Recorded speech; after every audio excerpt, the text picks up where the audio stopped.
Good morning. Bit of a general chat today actually. It's been a little while since I've just had a general offload of things that are going on that haven't made it into main videos.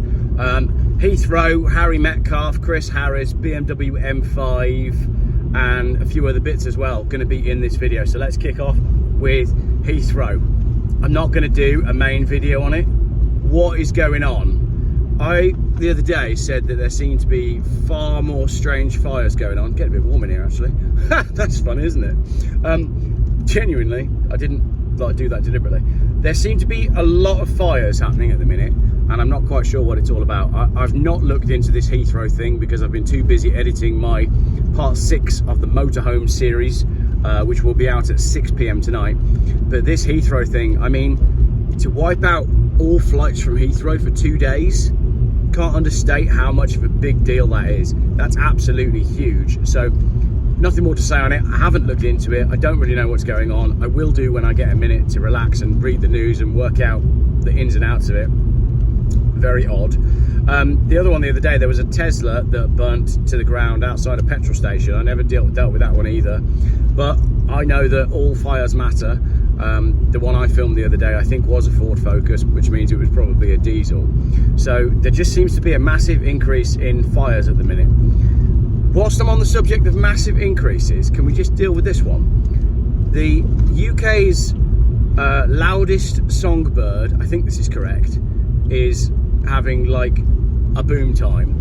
There's more of these birds than ever before. Can't remember the name, but someone will find it in the comments. And also, I was speaking to the chap up at the barn that I rent yesterday. There's a massive increase going on right now in the number of moles.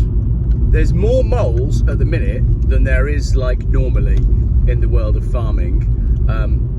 Don't know, make that make sense. So are we doing something right if we're, you know, we got more moles? And I don't mean Russian spies, I mean actual moles. But again, I know as much about moles as I do about this Heathrow fire, so not a clue on that one. Right, Chris Harris, Harry Metcalf, and also Richard from Challenge the Road. Spoke to Rich from Challenge the Road this morning because we've been trying to get together to make a video and it keeps getting pushed back because I'm busy and he's busy, and we're waiting for one of his cars to be back at his unit so that we can do a video with that, because it's quite special and you'll like it. So that's why I keep delaying the chat with Richard. But Richard is looking at replacing his daily, and he texted me this morning just saying he can't believe how expensive cars are getting.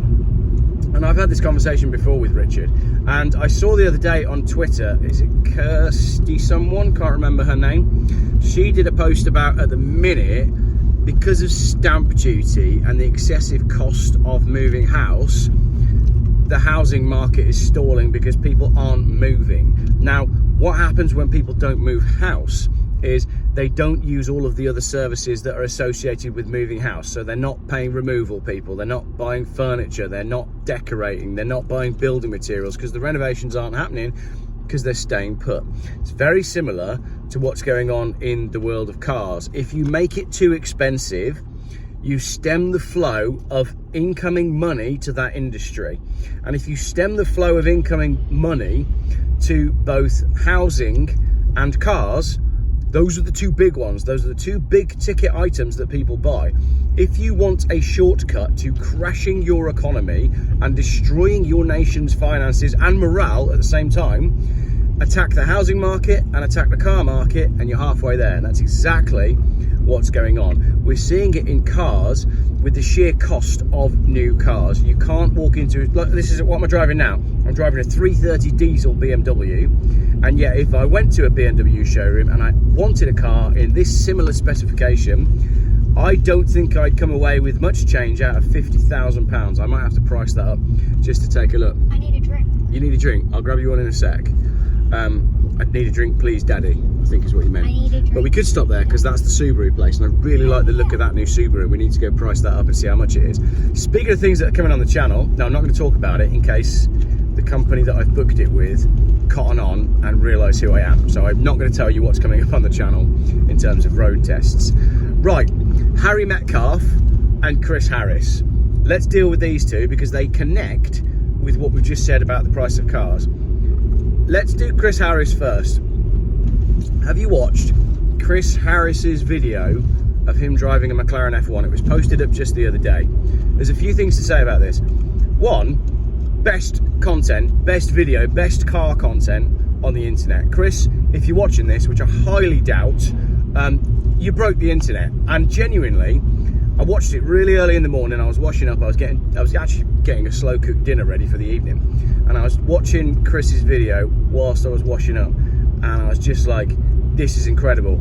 This is a guy who's, for the pinnacle of motoring is the McLaren F1. For this chap, Chris Harris, this is the ultimate car, and here he is getting to have a go at it. But what I loved about it was, it wasn't scripted. It wasn't like there was months and months of planning to go into driving this F1. They hadn't prepared. They didn't have a film crew. There wasn't a production team. I think, and Chris, if you are watching, correct me if I'm wrong, I think Chris basically just ended up running into someone who said, oh, I've got a McLaren F1, if you'd like to give it a go, come out and give it a try. And the video came out of that. And it was so pure, and it was so visceral, that what we ended up with was a brilliant video where Chris basically summarised and said, it's not the fastest car in the world, it's not the most capable car in the world anymore, but it is without doubt the best car in the world. And what year did the McLaren F1 come out? Are you putting your cookie back? Oh, I wasn't asking you a question. You're putting your cookie back away. Anyway, so that's why the McLaren F1 is now worth what they are. But I think modern supercars, the market for modern supercars, and Richard from Challenge the Road has been talking about this as well, so this comes back to him, and it's going to link into Harry Metcalf.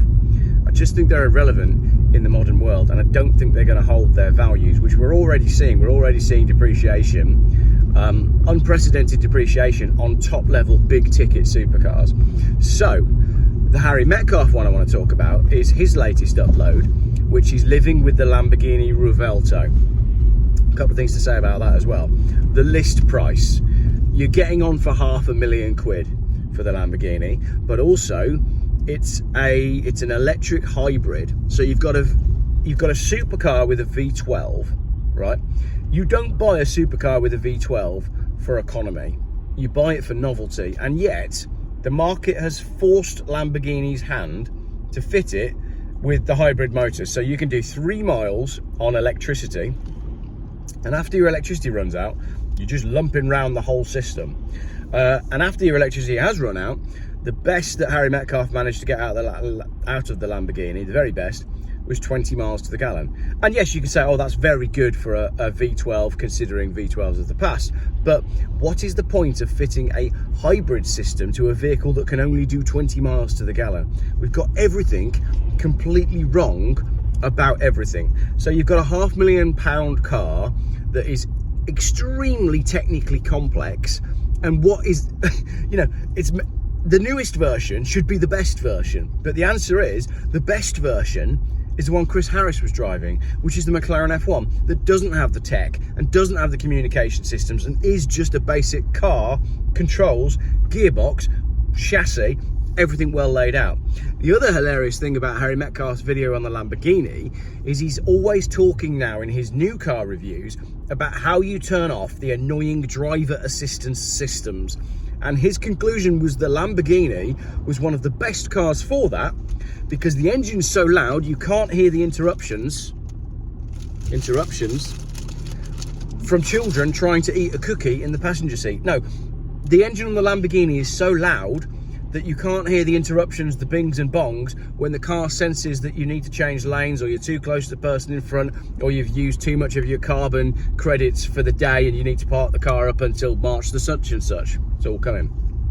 So I just found that brilliant. Yeah, because I've been working on the camper van, I've been downloading videos on my YouTube and listening and watching them when I'm working on the van, and I've been watching a lot of Chris Harris and a lot of Harry Metcalf.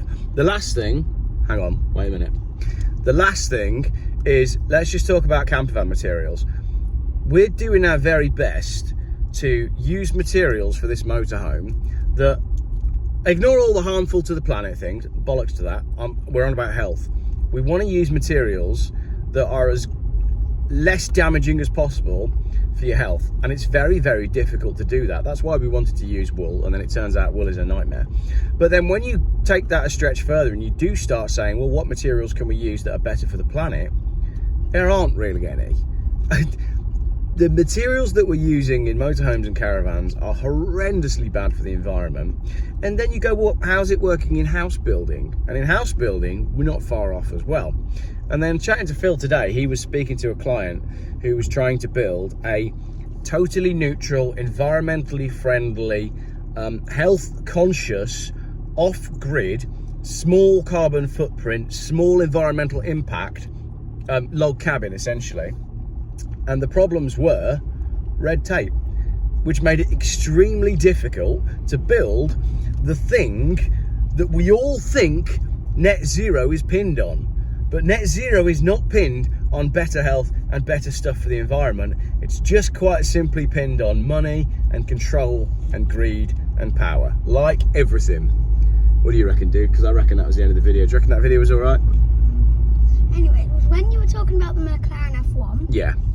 Driving assistant says you ran out of carbon things and you have to park your car for a month or two. I'm just worried that that's what might happen in the future. They might say, oh, you've done enough polluting in your old car and we're going to electronically shut your car down until your carbon credits refresh next month. That's what I'm worried about.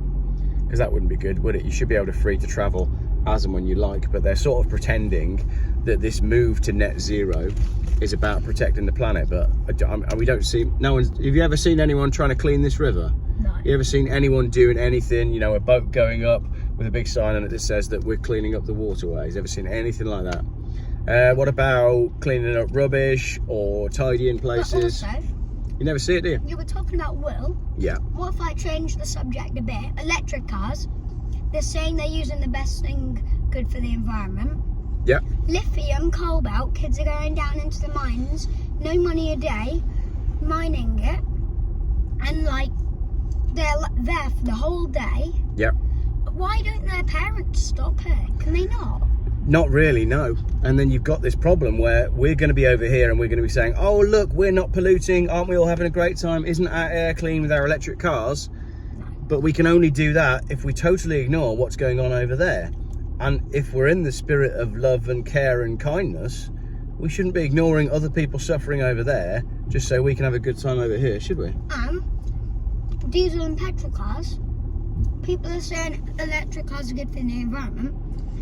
When they set on fire, they're spitting out more fumes and fire gases than a diesel car has in years. You're actually dead right, because when an electric battery fire happens and when it does go into thermal runaway, not only that, but the gases that come off it, there's been a couple of cases where there were two firemen in Australia, and they can't work anymore now because they got cobalt poisoning in their lungs from the fire. And you know, a fire on any car is bad for the environment and it stinks. You know, I drove past that car that was on fire the other day. I had my window down and it absolutely stank because all the plastics and the rubbers. You drove past the fire? Maybe I haven't shown you the video, I'll show you. But all the plastics and the rubbers and everything that are in the car, they're terrible for the environment, and the smoke's black and it's acrid and it stinks. But they're still not as bad as if you've got 300 kilos of lithium and cobalt beneath you going up in smoke. Wait, Daddy, they were lucky. Did the firemen die? No, I read about the Australia one. They didn't die, but they breathed in the smoke that was coming off the cobalt. They're lucky they didn't die, because, like, if you get a poisoning in your lungs is the thing that actually makes you breathe. Yeah, absolutely. So, there you go. That is a rundown of what's going on in our world. We're off to the tip again, and then we're doing some more work on the motorhome. And we are changing the materials that we are using for the motorhome and going back to the stuff that everybody else uses for a motorhome, just because it's really difficult to actually do it right and do it, you know, ethically and clean and all the rest of it. And inevitably you end up with a solar panel, which is ridiculous, and it makes me sound like a hypocrite because I've done videos about solar panels, but what do I do? Always take a petrol generator with me? Could do that. Probably will do that anyway. But it's just an interest. Why is that car park now closed? What are they building there? Might be putting some electric car chargers up. Thank you very much for watching. Can you say thanks for watching as well? Thank you for watching. You got anything else to add? Please consider subscribing. Oh yeah, please consider subscribing. Yeah. What we're going to do a video about next week. What are the things we've been looking at on eBay this morning? Pizza. Not pizza. Isn't it like Mighty Max? Mighty Max. Mighty Max. you remember Polly Pocket and Mighty Max? If you do, post up in the comments. And also the machine. The machine? I don't know, oh, you lost me there. Anyway, if you remember Mighty Max. Oh, micro machines. Yeah, we're going to get some micro machines as well. Small things to go in a motorhome. If you remember Mighty Max and if you had micro machines, do leave a comment. That is your code word for if you made it to the end of the video. Tell me your stories about what Mighty Max you had and what micro machines you had. Did you have the big van, the white van that folded out and became a city? I did, and I loved it. Thank you very much for watching this video.